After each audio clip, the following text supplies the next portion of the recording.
इमरान हाशमी चोर है। एक नंबर का चोर है। दिल चुराता है सर दैट वाज स्मूथ दिल चुराता है। इस उस पर्सपेक्टिव से तो आपने रुस्तम भी बनाई, तो रुस्तम में तो अपना अक्षय कुमार भी चोर है। हाँ, वो लोगों की नींद चुराते हैं, टाइम पे आता है। और फिर हमारे सामने केले वेले खिलवा के उनको पॉटी करवाई, और उनको है ना वो नींद की इंजेक्शन मरवा दिया, और 8 बंदर अपने जैकेट की पॉकेट में डाल के ले आया। वो जैकेट तो कोई चेक नहीं करता ना, हाथ में उठा लिया जैकेट, उन इतने इतने हैं पॉकेट में डाल दिए।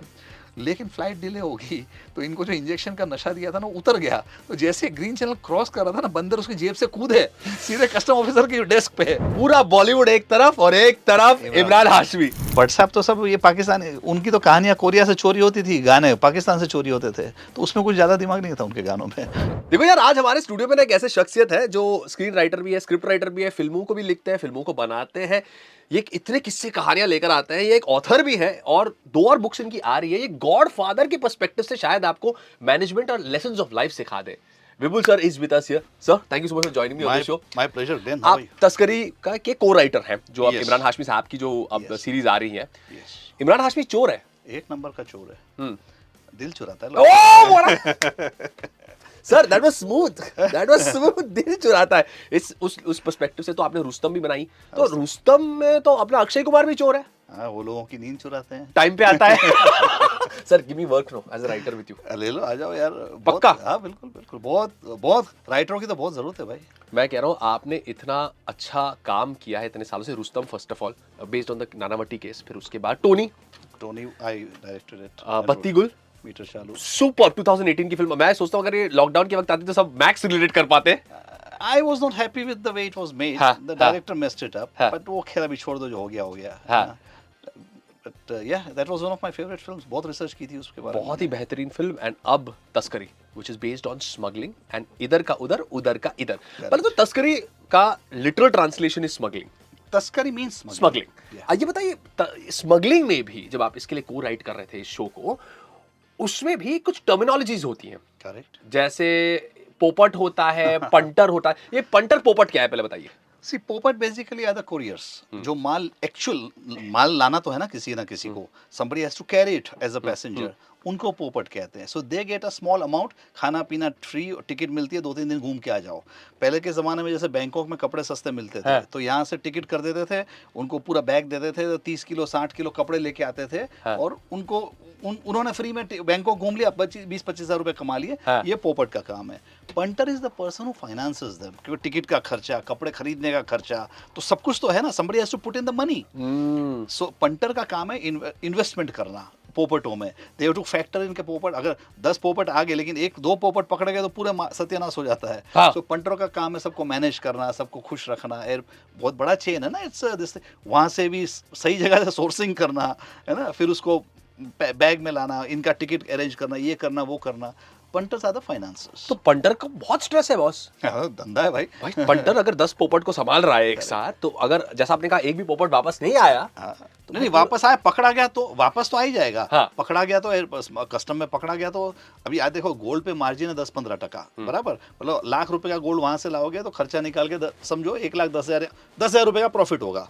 अब 10 ट्रिप मारोगे तो 1 लाख का प्रॉफिट होगा, लेकिन 10 ट्रिप में एक अगर पकड़ा गया तो तुम्हारा माल भी तो पकड़ा जाएगा।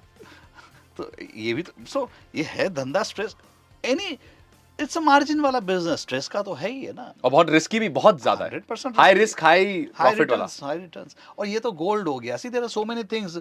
एनिमल्स, एक्सोटिक एनिमल्स का स्मगलिंग इतना होता है। अभी सुबह सुबह हमारे कस्टम ऑफिसर साहब ने हमारे जो कंसल्टेंट है उन्होंने फ़ोन किया, लाओ एयरपोर्ट पे कुछ दिखाते हैं। मैं भागा, एक बंदा मलेशिया से 10 एनाकोंडा के बच्चे लेके आ रहा था, पकड़ा गया।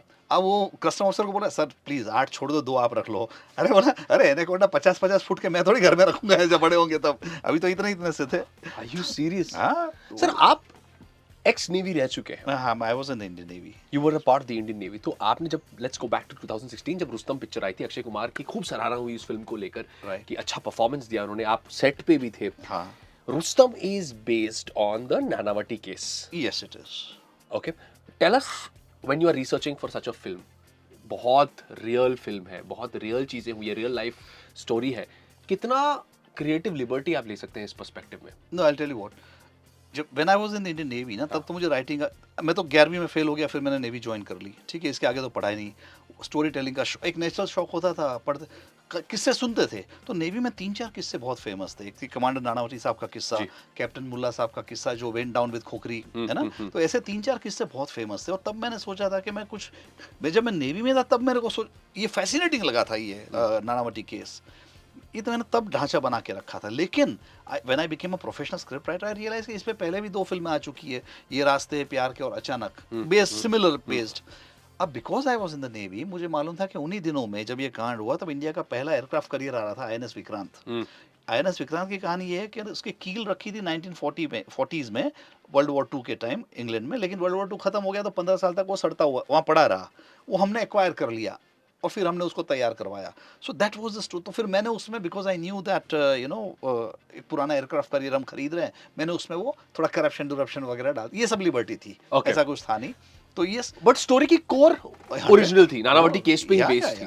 क्योंकि वो jury in the recent this thing, this was jury नहीं होता उस समय पर, ज्यूरी था। Exactly. So that was the last, in fact this was the last jury trial. सबको बताना चाहेंगे ज्यूरी ट्रायल जो होता है, आप यूनाइटेड स्टेट्स में वगैरह देखते हैं कि किस तरह से ज्यूरी डिसाइड करती है कि वेदर वो कन्विक्टेड है या नहीं है, गिल्टी नॉट गिल्टी। ठीक उसी तरह Nanavati case was the last case Bharat देश में जहां पर ये हुआ था। एंड क्यों हुआ था मैं बताता हूँ। बिकॉज द ज्यूरी है ना, रादर देन द फैक्ट्स, वो इमोशन पे बह गए and they gave him this thing, clean chit दिया था। क्लीन चिट, लेकिन हाई कोर्ट ने उसको ओवरटर्न कर दिया था। They called it a miscarriage of justice.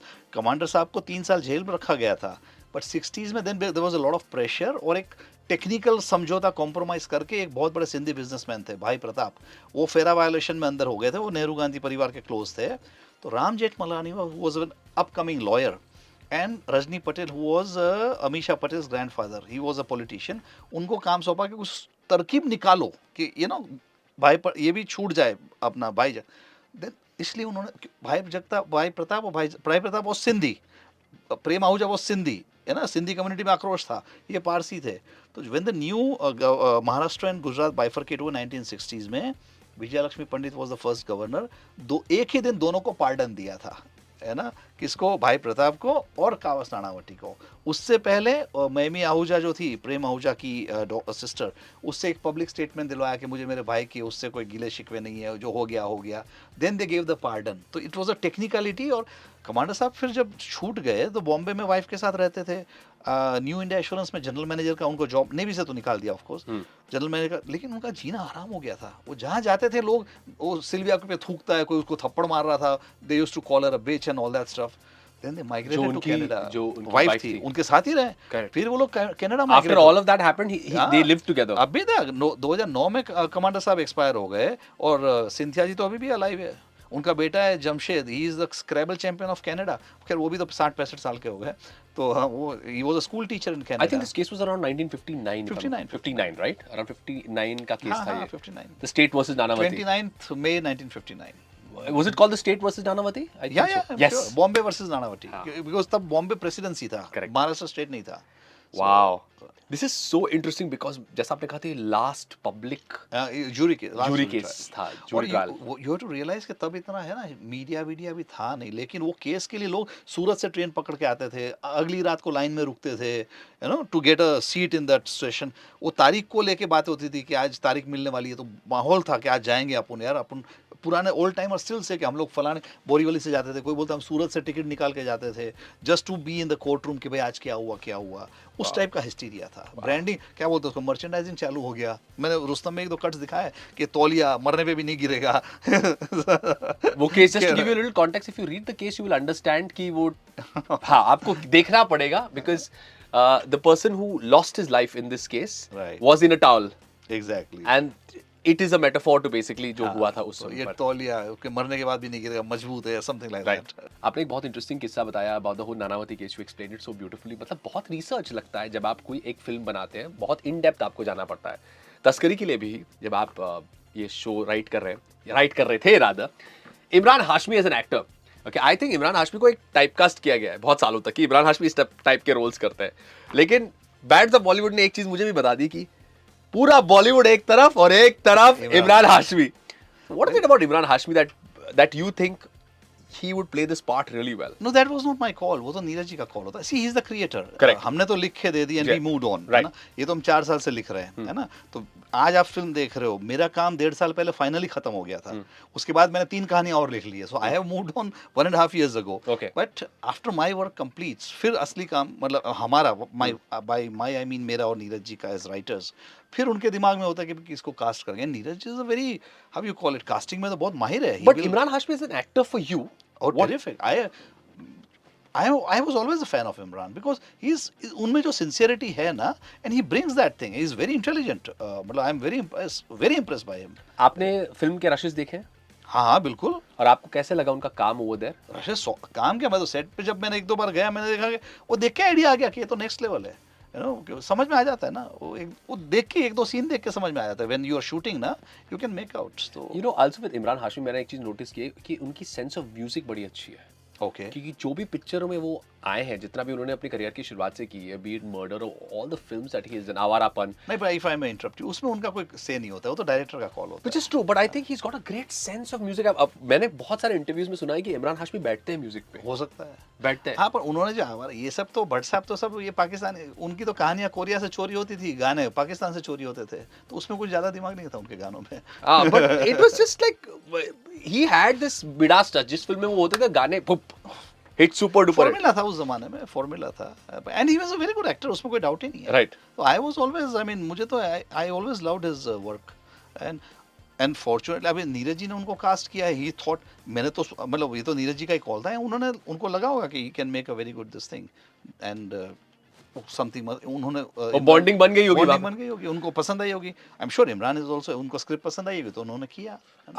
like Imran, I feel Akshay Kumar also with Rustam had done a fantastic job. Oh, yeah, yeah. आप थे सेट पे जब शूट हो रहा था? रुस्तम में तो एक सीन, नेवी का जो सीन था, क्योंकि आप एक्स नेवी रह चुके हैं. I was there. So you were helping Akshay with understanding कि क्या करना है. उनको अंडरस्टैंडिंग की जरूरत क्या है. मतलब वो तो यूनिफॉर्म पहना कैरेक्टर में आ जाते थे. Okay. उनको मतलब जो बेसिक चाल ढाल एक बार बताना है ना.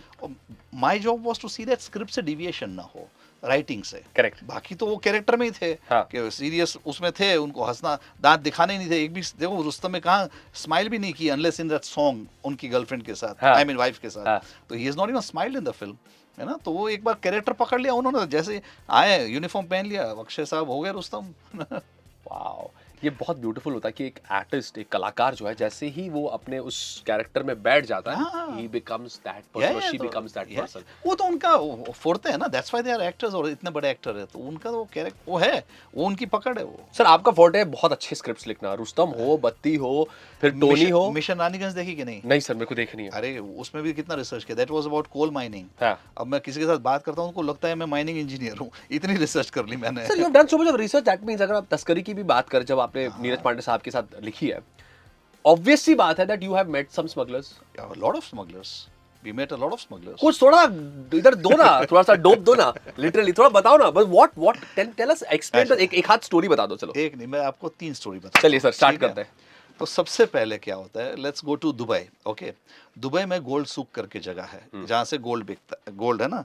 तो अब क्या करते हैं लोग, नीचे सामान खरीद, गोल्ड खरीदते हैं, ऊपर सब कारीगर बैठे होते हैं और उनके पास मोल्ड्स होते हैं कि फिर वो बोलेंगे कि आपको फिटिंग, उनको बोल, दैट्स द वर्ड, कि अपनों को फिटिंग करवाना है. बोला अच्छा देख लो. तो फिटिंग इन द सेंस कि आपको सूटकेस के पहिए बनवाने हैं, जीन्स के बटन बनवाने हैं, आपको पेन बनाना है, घड़ी बनाना है, सब गोल्ड को वो लोग मोल्ड करके पर ग्राम उनका एक फिक्स रेट होता है, वो करके वो बना देंगे आपको. तो आप पहन सकते हो, लेके जा सकते हो. और लेके, और फिर उस पर कार्बन, वो मेहनत है पूरा, कारीगरी, उस पर कार्बन चढ़ाना, लैपटॉप में घुसे, वो सिस्टम है ताकि एक्सरे में पकड़ा ना जाए ना. तो वो उसको फिटिंग कहते हैं. तो ये हमने देखा, ऊपर कारीगर होते हैं, उनके पास अलग अलग मोल्ड. आप डिसाइड कर लो कि भाई साहब ये पेन में डाल, तो पेन का शेप होगा, पेन में गोल्ड बन जाएगा, कलर चढ़ जाएगा, काला कलर इधर लगा दी पेन, आपने लोगों को लगेगा कि आ रहा है. ये हो गया, घड़ी का वो बन गया, डायल के अंदर गोल्ड आ गया, है ना. व्हील, अपना सूटकेस के व्हील्स बन गए जाएंगे, हैंडल बन जाएगा. सर कुछ लोगों ने तो अपने अंडरवेयर में सोना छुपाया है. वो तो थोड़े अनाड़ी लोग होते हैं, इसकी मतलब हाउ कैन यू इमेजिन कि वो पकड़ा नहीं जाएगा इस तरह मशीन में. उससे ज्यादा बताता हूँ मैं आपको. एक बार सुबह अगेन कॉल आया था हमारे कंसल्टेंट साहब को, बोला एयरपोर्ट पे आ जाओ. Consultant by you mean the custom officer. हाँ, तो on the script we had a custom officer who was our consultant. Okay. क्योंकि हमें तो वो दुनिया तो पता ही नहीं है ना. हाँ. उन्होंने हमें सबसे मिलवाया हाँ. And he is very good, है ना. उन्होंने हमें सबसे मिलवाया. सुबह सुबह कॉल आया, मैं गया, 2 श्रीलंकन्स को पकड़ा था। हाँ। Each person had 12 kg gold in his body, rectum से इंसर्ट किया था 12 kg। भाई और फिर हमारे सामने केले वेले खिलवा के उनको पॉटी करवाई, एंड यू कैन, और एक उनका स्पेशल वो होता है छलनी जैसा, and you can hear the gold dropping टंग टंग टंग करके। ऐसा भी होता सॉरी है। पगे भी सोना आग दिया। ये तो एक किस्सा हो गया। दूसरा सर मेरे को विजुअल आ गया सर, अब जो देखने वाले उनको भी विजुअल आ गया है। मैं तो देखा, आई वॉज वेरी क्यूरियस। क्यों जब इन्होंने बोला कि बहुत सोना है, मुझे यकीन नहीं हुआ। मैंने कहा कितना है, देखे तो सही। मैंने सोचा 200-500 ग्राम होगा, 12-12 kilo from every body. He would have fallen, or he or she would have fallen ill. Exotic animals का बहुत स्मगलिंग होती है। वी डोंट रियलाइज, वो मकाओ पैरट्स ये वो सब लाना इट्स इलीगल ना आज अमीर घरों के। सो इसमें एक सीन, मार्मोसेट मंकीज, इतने इतने बंदर होते हैं, इतने छोटे छोटे 3-3 इंच के मार्मोसेट मंकीज, तो अमीर घर के बच्चों में बहुत चलते हैं वो। तो पीपल जैकेट, हाँ ये बहुत बढ़िया किस्सा था। तो एक बंदे ने सोचा कि चलो मैं मार्मोसेट मंकीज लेके आता हूँ। मार्मोसेट मंकीज, छोटे जो मंकीज होते हाँ उसका ब्रीड है, जैसे हमारे वहाँ मैकेक मंकीज होते हैं जो नॉर्मल बंदर होते हैं ना, हमारे वहाँ रीसस मैकेक बोलते हैं। मार्मोसेट इज अ ब्रीड जो ये मलेशिया, बैंकॉक, सिंगापुर साइड मिलते हैं, जो 2-3 इंच के होते हैं, पर बंदर ही होते हैं वो 2-3 इंच के। तो बोला चलो बंदर लेके आते हैं। तो उसने क्या किया, उधर उनको है ना वो नींद की इंजेक्शन मरवा दिया, और 8 बंदर अपने जैकेट की पॉकेट में डाल के ले आया। वो ला रहा था, अब जैकेट तो कोई चेक नहीं करता ना, हाथ में उठा लिया जैकेट, उन इतने इतने हैं, पॉकेट में डाल दिए। लेकिन फ्लाइट डिले होगी, तो इनको जो इंजेक्शन का नशा दिया था ना उतर गया। तो जैसे ग्रीन चैनल क्रॉस कर रहा था ना, बंदर उसकी जेब से कूदे सीधे कस्टम ऑफिसर की डेस्क पे। हैं। भाई और ग्रीन चैनल वो चैनल जहाँ से निकलना पड़ता है आपको। वही धर लिया उसको। तो ये भी होता है यार। ओ यार स्टोरी है ना। when you are doing a film, जब आपने एक्टरों से के साथ काम किया, you've seen the works of Shahid Kapoor, right, Akshay Kumar, बहुत Right. क्लोजली देखा है, एंड नाउ इमरान हाशमी। इन 3 कलाकारों में अगर कुछ आपको इनसे स्मगल करना होता तो क्या करते आप? कुछ नहीं कर सकते। I tell you why.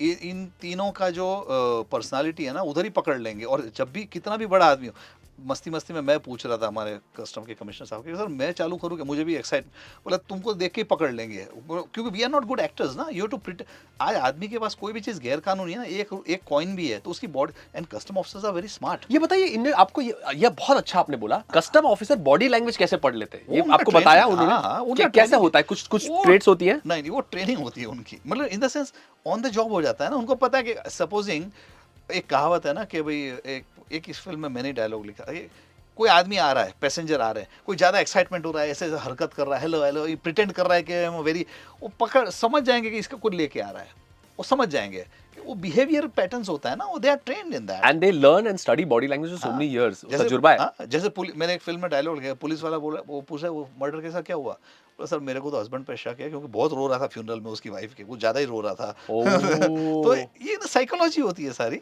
तो ऐसा होता है। तो they know it, they are trained.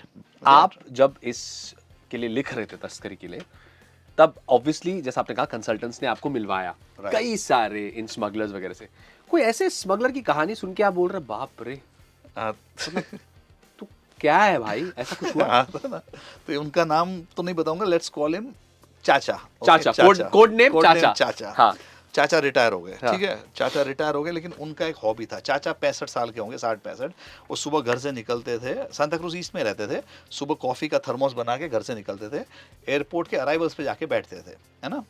और उनको पता है रोज कोई ना कोई निकलेगा, उनकी पूरी लाइन थी, उन्होंने 25-30 साल इसी लाइन में काम किया है, और वो शक्ल से पहचान जाते थे, और नहीं पहचाने तो वो चाल पे से पहचान जाते थे कि कुछ लेके आ रहा है। तो चाचा nothing to do with the airport, nothing, खाली चाय। चाचा वाज एन ओल्ड कोरियर, चाचा पुराना पोपट था। अच्छा, पुराना पोपट था चाचा। हाँ, चाचा रिटायर हो चुके थे, हाँ। है ना।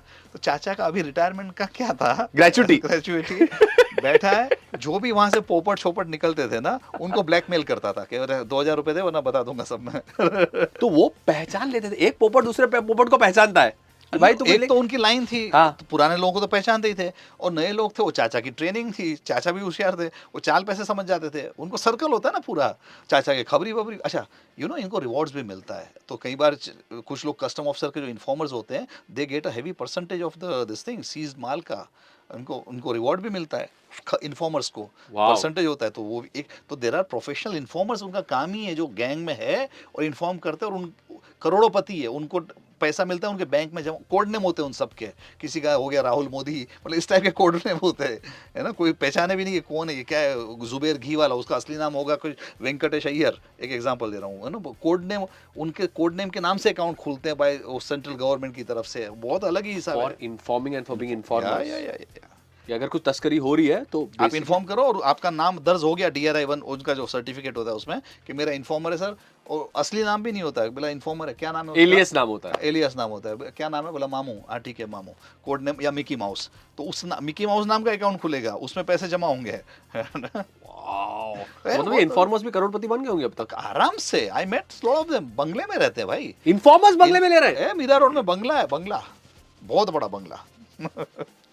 काम ही है उनका, और उनका एक नेटवर्क अलग होता है, एवरीबडी नोज, है ना, इन्फॉर्मर्स को उनकी भी एक वो होती है, and because they are under the protection of जो सेंट्रल गवर्नमेंट। उनको कोई हाथ नहीं लगाता, अगर मालूम भी है तो उनको कोई हाथ नहीं लगाता। हाँ, उनको कई बार डबल गेम हो जाती है, इन्फॉर्मर बोलते मालिक हमारा माल आ रहा है, छोड़ दो, कितने का है, 1 करोड़ का, चल ठीक है 2 पेटी भिजवा दे, तो उनका फिर वो इन्फॉर्म भी नहीं करेगा, वो हाँ। सिलेक्टिव, वो अपने हाथ में, इज अ फ्रीलांसर, उसका मूड हुआ तो इन्फॉर्म करेगा, नहीं हुआ तो, अगर उसने 2 पेटी बोल के अगर 1 पेटी भिजवा दी ना तो उसको खुंदक आ गई, तो दूसरा कहीं ना कहीं से उसको ले लेगा वो।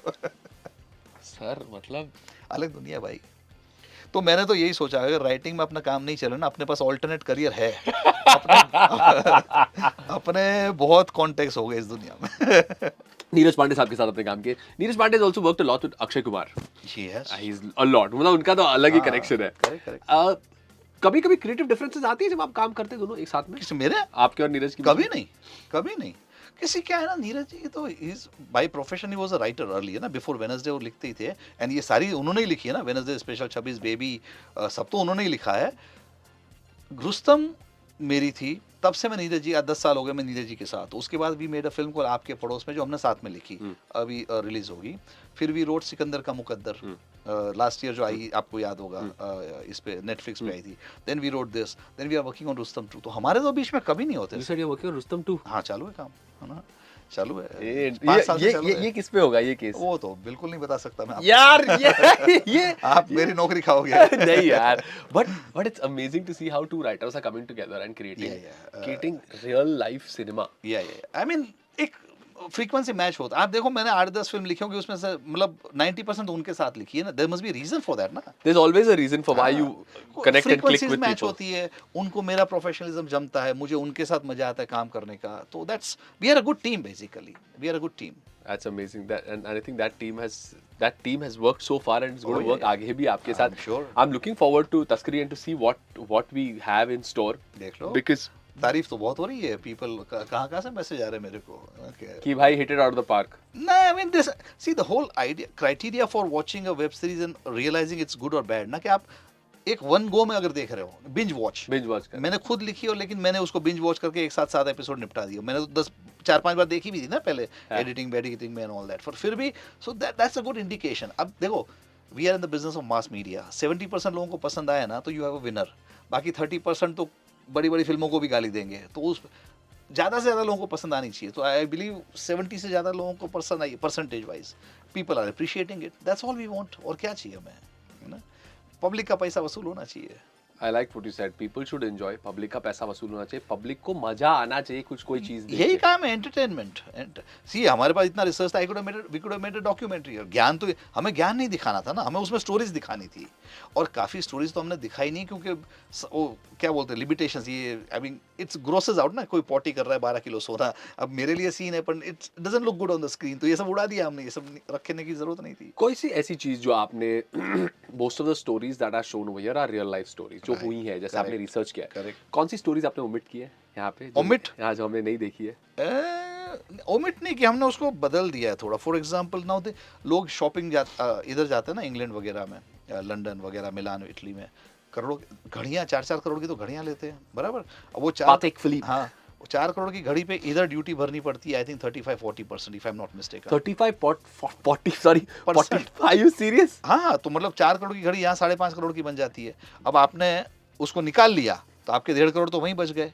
ऊपर से when you buy something for 4 crore in England, है ना, उस पर 20% वैट होता है, जो आपको मिलता है एयरपोर्ट जो आप एयरपोर्ट पे रिफंड क्लेम कर सकते हाँ। हो। लेकिन उनको तो हमारे बहुत बड़े थे, मतलब कोई तो भी था बहुत बड़ा आदमी, उन्होंने घड़ी खरीदी 4-5 करोड़ की, उन्होंने 20% रिफंड लिया और चुपचाप ग्रीन के चैनल से निकल रहे थे। लेकिन उनको ये नहीं मालूम कि अपना कस्टम का भी एक इंटेलिजेंस नेटवर्क है, it's called coin, custom overseas intelligence network. इनको रोज लिस्ट आती है कितने लोगों ने कितने करोड़ का रिफंड क्लेम किया है इंग्लैंड में। सो बेसिकली अगर आप वहां पे अपना वैट हाँ, क्लेम तो करते हो, इधर ही आ जाएगा, उनका लिस्ट आ जाएगा, तो छोटा मोटा छोड़ देते हैं। बोला अच्छा 5 करोड़, वो एयरपोर्ट पे खड़े थे उधर ही धर लेते हैं। इसमें दिखाया हमने, इसमें क्रिकेटर दिखाया, पर वो फिक्टिशियस कैरेक्टर है। बट ये Fictitious। इंसिडेंट रियल वाला है। हाँ, रियल इंसिडेंट। इसमें पहले सीन में जो 8 लोगों का ट्रांसफर हो जाता है, पहले सीन में 8 लोगों का ट्रांसफर होता है एक साथ, just because they misbehaved with son in law of a politician. तो रियल है, आई वोंट से किसके सन इन लॉ या किसके बेटे के साथ इन लोग ने बदतमीजी की, बट एक ही दिन में पूरा बैच, ये तो 8 दिखाया, पूरे 16 लोग ट्रांसफर हो गए थे बॉम्बे एयरपोर्ट से, क्योंकि उनको पता ही नहीं किससे पंगा ले रहे हैं। तो इसमें ओपनिंग सीन है, पहले उसमें सीन है तो ये सब भी सब होता ही है ना, होता है। तो दे गलत आदमी से पंगा ले लिया है ना, और हाथ बात उठा दिया है, जो भी है, पूरा बैच जितने लोग थे ना, पूरा बैच रातों रात ट्रांसफर हो गया था उधर से। वाओ। इधर हमने वो सीन यूज किया है ओपनिंग सीक्वेंस में। Vibhul sir, we've given us so much of information about this show. I want to watch it obviously. जिन्होंने नहीं देखा है प्लीज जाकर देख लें शो को। हमने स्मगलिंग की बात की, लेकिन आपके दिमाग में हमको भी थोड़ा सा और जाना है, टू वांट टू अंडरस्टैंड कि आपने गॉडफादर पिक्चर लेके लाइफ के लेसन सिखाने हैं लोगों को, ये कैसे पॉसिबल है, जरा बताइए। सी देखिए, बचपन से godfather I believe more than a film, it's a master class in human behaviour, है ना। तो आई वाज वेरी इंप्रेस्ड, बचपन से ही गॉडफादर से मैं इंप्रेस था। बीच में अभी टाइम था मेरे पास 1-2 महीना, तो मैंने कहा why not I right a novel which explains the lessons of life and management from God, मतलब गॉडफादर से क्या सीखने मिलता है हमें, द गॉडफादर ट्रियोलॉजी। तो तीनों इसमें अपना क्या नाम है, फिल्मों में ओरिजिनल गॉडफादर की जो किताब है मारियो पूजो की, उससे हमें क्या सीखने मिलता है about life and about management. So उसका टाइटल है life and management lessons from the Godfather. और किसने, मतलब सी है तो वो माफिया की कहानी, but more than that it is about leadership, it is about family, it's about loyalty. बहुत सारी उसमें हिडन लेसन्स है जिनको मैंने निकाल के एनालाइज किया, दैट्स ऑल। बड़ा इंटरेस्टिंग होगा। तो आपने इसको ब्रेक किया, सीन जो भी सीन्स आपको अच्छी लगी उसमें से? नहीं, पहले मैंने टॉपिक्स लिए, लीडरशिप और मैनेजमेंट और लाइफ के टॉपिक्स लिए। For example honesty with your partner, उसको लेके फिर मैंने रिलेट किया एंड कि इसके रिपरकेशंस क्या हुए न करने के, अगर ये करता तो क्या हो सकता था, जो उसमें नहीं भी दिखाया कि हो सकता है उसके पीछे ये थॉट है, ऐसा सब। It's going to be absolutely epic. The man is a writing genius. And यहाँ पर आप आए हमारे साथ, थोड़ा सा आपने हमारे साथ वक्त स्पेंड किया. I want to say thank you very much for your time. My pleasure. Most importantly, I think what's of prime importance is that आपने इतने सारे स्टोरीज शेयर किए. विपुल sir, thank you very much for giving us your time. I think जो किस्से कहानियां आपने बताई हैं, इसके बाद तो लोग बड़ा सावधानी बरतेंगे बिफोर डूइंग एनीथिंग, या फिर दूसरी जगह the other extreme and they will go and से ना किसी ने अपना ये जो रिव्यूज वगैरह करते हैं ना, किसी ने बोला ये तो स्मगलिंग पे ट्यूशन क्लास है ये। लेकिन उनको ये पता नहीं कि स्मगलर जितना अच्छा, इसमें एक लाइन भी है कि स्मगलर्स अपना दिमाग सही दिशा में दौड़ा है ना, तो दुनिया की भूखमरी की समस्या सॉल्व कर सकते हैं, इतना दिमाग है उनमें। लेकिन उनको ये नहीं पता जितने होशियार स्मगलर्स हैं उनसे 10 गुना होशियार हमारे कस्टम ऑफिसर्स हैं। तो ये भी तो है, पकड़े जाओगे करना। I think that is how life is, कि आपको लगता है आप स्मार्ट है, लेकिन आपसे स्मार्ट कोई और है। 100% वो नेले पे देला चलता ही रहता है, फिर बैलेंस बनता है ना फिर दुनिया में। तो ये लोग कुछ तरीका पकड़ेंगे, ये लोग नया तरीका ले आएंगे स्मगलिंग का। वो अभी गोल्ड का इन लोग ने, पहले गोल्ड वार्स होता, अभी इन लोग ने क्या किया, एक फॉर्मूला निकाला बीच में, गोल्ड को पाउडर फॉर्म में बना देते थे, उसको ये टैंग या होता ना प्रोटीन पाउडर बना के ले आते थे, इसको फिर वापस उसको बार बना देते थे। तो उधर केमिस्ट बेमिस्ट लैब सब है, हमने तो देखा है ना दुबई में, सब बकायदा मेहनत चल रही है, R&D चल रही है कि क्या किया जाए। ये तो बहुत मेहनत है भाई। ये तो कुछ लोग आप जैसे बोल रहे हैं मेहनत चल रही है इस चीज में, कि कैसे यहाँ से वहाँ करें चीजों को। Yes. Bro, but this is an epic master class with sir. So thank you so much, Vipul sir. Thank you for your time. My pleasure. This was amazing. आपसे बात करके बड़ा मजा आया आज। My pleasure. मजा आया, ऐसे मुंबई के पर्सपेक्टिव से ना ये सब सुनना बड़ा अच्छा लगता है। I enjoyed it too. मजा आ गया। Thank you sir. Thank you very My much. pleasure.